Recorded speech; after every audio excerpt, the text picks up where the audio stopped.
Back again with no clear end. The new chapter of One Piece, chapter 1081, is out, and at this point, I'm just gonna have to start calling Oda and Arson because he just keeps throwing fire and fire my way, and I just ain't having it at this point. This chapter picks up where the last chapter left off, right after that crazy galaxy impact from Garp as he lands down with the ship right behind him in this chapter, and he stares out over the complete and utter devastation that he had just caused. And then gets upset because he could have caused more destruction if he was a bit younger. My God, old man, go sit down somewhere. At this point, all the different Marines and government agents that were here start collecting around Garp and his ship, and we see Kobe running along with Hibari-san right behind him, pointing out that he's still running with that little boulder on his leg. And it's probably best to get him some help. Wow, that's chilling. Hibari-san gets completely and utterly frozen at this point, and as everyone starts reacting to her getting frozen, Kuzan steps into the scene all cool, like talking about how if Kobe ends up leaving and escaping while he's here, that's gonna be a bad look on his part.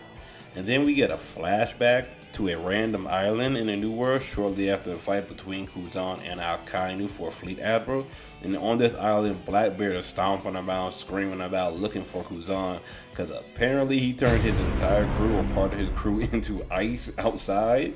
And Kuzan explains the only reason he even did this, as he should know with his crew, that they were messing with him, so he messed back. And he's kind of in a bad mood right now, considering everything that happened, which is a pretty cold statement coming from Aokiji. Until you see a few months later, he's just chilling, chopping it up, just having a good old time with Blackbeard, drinking some booze in his crew. I mean, he's still having all of kinds of fun, talking about his fight with Aokiji, how Aokiji would like to think we came up together, and now we have to kill each other. It makes my blood boil. And then Kuzan like, nah, that'll be the Magnum. I see you, Frosty the Bozo, clowning around with these people. Man even goes as far as telling them or showing them his busted up leg from Aokiji's fight, talking about how he has to make a new one with ice. And they ask him if he took any limbs from Aokiji, and he's like, nah, but I busted him up pretty good. He got the scars, he feels me. But as they're talking about scars and injuries, they bring up the man marked by flame. And this is where Blackbeard ends up confirming that Big Mom and Kaido have one rope poneglyph each, and the man marked with flame potentially has one himself. And then Kuzan still joking around talking about me. I have one point, got his mark of fire from Kainu, but like, nah, you just got that recently. We ain't talking about you. And Lafitte explains that the man marked by flames is on a black ship, and anyone who goes after him ends up getting sucked up by whirlpools. But all this talk about poneglyphs got Kuzan reminiscing about Ohara, where those were the only poneglyphs he saw. And he starts thinking about Nico Robin and Saul, and he starts going through his sob stories. And Lafitte takes this opportunity to try to whisper to Blackbeard, saying, hey, Kuzan's here. He has a strong devil fruit. Maybe we should... But Kuzan peeps this and he immediately starts going off like, y'all want to take my... Nah, come on. I know y'all hunting devil fruits. Let's squad up. Let's fight. But Blackbeard, nah, he tripping. We ain't trying to fight you. We trying to recruit you. We want you on our team. Join the squad. But Kuzan like, why would I join y'all just because we drank for a bit? Nah, that's not how this works.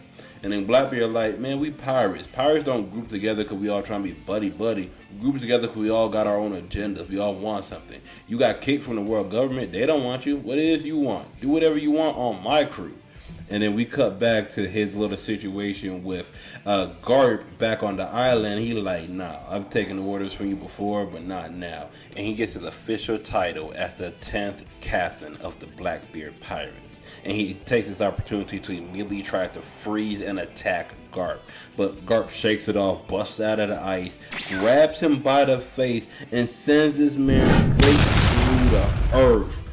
My goodness, this fight will look like it's going to be raw. But of course, when a fight starts getting good, Oda cuts away. And we cut away now to Winter Island in the New World, and we see Blackbeard standing over Law's hat, and his polar tank, his submarine, is completely destroyed, sinking to the bottom of the ocean. And Blackbeard is standing over Law and Beppo, talking heavy, talking about how the people on the Hachinosu, the people he stole the hearts from, they're going to be cheering when he brings him back to the island, and wondering how he's going to deal with his devil fruit, if we should sell it or use it, maybe become immortal. But as he's having a good old time savoring his victory, Beppo comes out of nowhere going Sulong. Oh my goodness, apparently Chopper gave him a rumble ball of some kind that allowed him to go Sulong during the daytime, and he sends Blackbeard away flying, and he grabs Law and immediately jumps into the ocean and starts swimming away. And with Law trying to tell him to go back, Beppo's like, nah, we can't go back. The crew, they'll be fine. We've survived the North Pole. They'll be fine. But we need to get you out of here. You can't die. And then we get the confirmation from the narrator that Law and his crew got completely defeated. First kid and now Law. This really is the big league, ladies and gentlemen.